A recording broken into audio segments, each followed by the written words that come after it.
I made it to the final 3 candidates of the Chicago Police Superintendent. I am sitting in an interview with Mayor Lori Lightfoot, and she has a file this thick on the desk on me. They've done their due diligence, and she says this to me.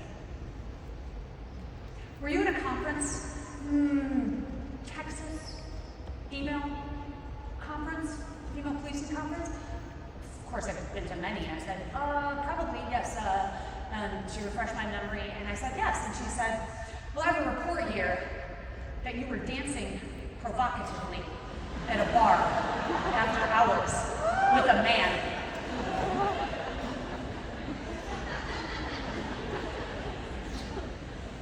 This was my reaction to Mayor Lori Lightfoot. I said, I'm sorry. Okay, dancing terribly, I would believe. Dancing provocatively with a man, and it came to me. It was in Dallas, and it was at a female law enforcement executive conference, and I had just become a board member. And Mayor Lightfoot told me that 2 women came forward from that conference. This is 2019, that was 2012. To report that I had been dancing provocatively. So I looked at Lori Lightfoot. This is, if I ever had a confirmation hearing for the Senate, this is how it would go. I would say, it sounds like something I would do, but I have no recollection. But so I said, I had a couple marks. So I don't know what you want me to say. It's probably true, I was probably dancing. And so she literally just turned the page and started laughing, and she uttered this word, she went, savages. So I found out, after the fact, I got into my car though, and I will have to, the sabotage hit me. Women came out of the woodwork from this conference because they saw me on TV as a finalist, and they decided to tell them I was dancing at a bar, and I thought, my God, first of all, men would never do this to each other. Listen. If I was doing that, if I was not presenting my best self, here's the lesson. Had those women pulled me aside and said, Kristen, you're a new board member, and your reputation is at stake here.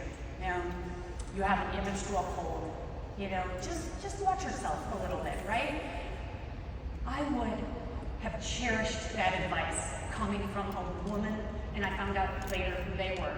Who these 2 women were, and it broke my heart because I thought if they had just pulled me aside. So listen, friends, don't do this to each other. When you see a woman whose crown is crooked, please straighten it. Please straighten it so the rest of the world doesn't have to see it's crooked, because again, criticism, when it comes from a sincere place of caring, is the best gift that you can ever receive. So look out for one another, help one another. Caring feedback when we're not living our best self, we're not being our best self. Caring feedback, don't do that. This is what I learned at my first WLLE conference in Anaheim. I learned it from my beautiful friend, Sylvia Moyer.